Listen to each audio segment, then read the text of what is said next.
দিন। আগাছানাশক, বুঝতেই পারছেন শব্দটার মধ্যে আগাছাকে যে বিনাশ করছে সেটা হচ্ছে আগাছানাশক।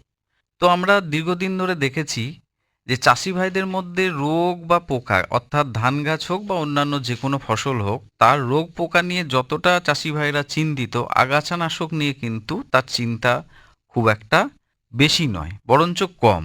কিন্তু চাষি ভাইরা দেখবেন যে যদি এই রোগ, পোকা এবং আগাছা যে তিনটে হচ্ছে শত্রু ফসলের, তার জন্য ফসলের উৎপাদন কতটা মার খাচ্ছে। আগাছানাশক কিন্তু সব থেকে উপরে, প্রায় 32 থেকে 34% ফসল সারা পৃথিবীতে নষ্ট হচ্ছে শুধুমাত্র আগাছার জন্য। অথচ সেটার জন্যই কিন্তু আমরা সব থেকে কম সময় দিচ্ছি বা কম ভাবছি। আমরা কিন্তু ভাবছি মূলত পোকা এবং রোগ নিয়ে। তো যাই হোক না কেন, একটা জিনিস চাষি ভাইরা মনে রাখবেন যে আগাছানাশক এর ব্যবহার কিন্তু আমাদেরকে ঠিকমতো জানতে হবে।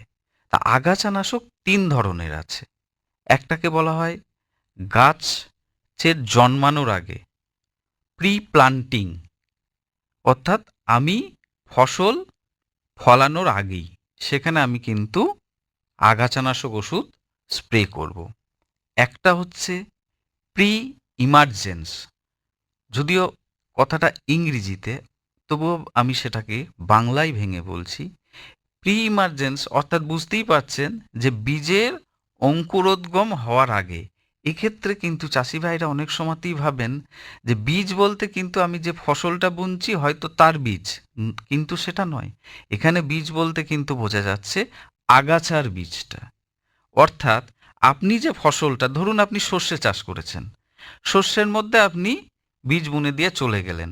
আপনি দেখলেন যে না, সর্ষে গাছ তো আমার এখনো বেরোয়নি, তার মানে অঙ্কুরিত হয়নি।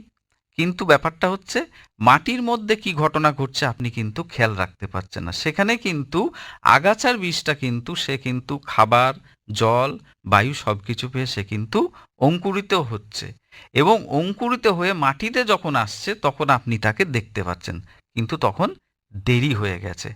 আমাকে কিন্তু প্রি ইমার্জেন্স অর্থাৎ ওই আগাছার বীজ থেকে গাছ বেরোনোর আগে কিন্তু আমাকে ওষুধটা প্রয়োগ করতে হবে। সেই জন্য আমরা বলে থাকি, আপনি যখন সারি দিয়ে ফসল বুনছেন বা কোনো কারণে ছিটিয়ে ফসল বুনছেন, তখন ফসলের বীজ বোনার 1 থেকে 3 দিনের মধ্যে কিন্তু আপনি প্রি ইমার্জেন্স যে হার্বিসাইড বা আগাছানাশকের কথা বলা হচ্ছে সেটা ব্যবহার করবেন। আর একটা আছে আগাছা জন্মানোর পরে, পোস্ট ইমার্জেন্স, অর্থাৎ আমার ফসল বেরিয়ে গেছে, আগাছাও বেরিয়ে গেছে, সেক্ষেত্রে হচ্ছে যে আমি আগাছাটাকে দেখতে পাচ্ছি। এই অবস্থায় যেটা সাধারণত ফসল বোনার 15 থেকে 20 দিনের মধ্যে আমরা স্প্রে করতে বলি, সেটা কিন্তু আমরা স্প্রে করতে পারি। তাহলে বন্ধুগণ বা চাষি ভাই যেটাই আমি বলি না কেন, তারা কিন্তু এই বিষয় 3টে খেয়াল রাখবেন যে কোন আগাছানাশক কোন সময় ব্যবহার করতে হবে। পরের যে জায়গাটা আসছি, সেটা অনেক সময়তেই দেখা যায় যে চাষি ভাইরা আগাছানাশক ব্যবহারের জন্য যে পরিমাণ জল, আমরা তো সাধারণত জলে গুলে ব্যবহার করি, সেটা আপনার পাউডার হোক বা সেটা আপনার তরল পদার্থ হোক, সেটার জন্য কিন্তু হেক্টর প্রতি অন্তত 500 থেকে 600 লিটার জল কিন্তু আমাকে ব্যবহার করতে হবে।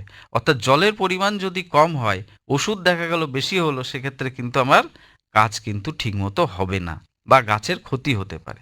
এরপরে আর একটা জিনিস আমরা দেখতে পাই যে আগাছানাশক কিন্তু 2 ধরনের, একটা নির্বাচিত আর একটা অনির্বাচিত, যেটাকে ইংরেজিতে সিলেক্টিভ বলে, আর একটা হচ্ছে অনির্বাচিত, নন সিলেক্টিভ।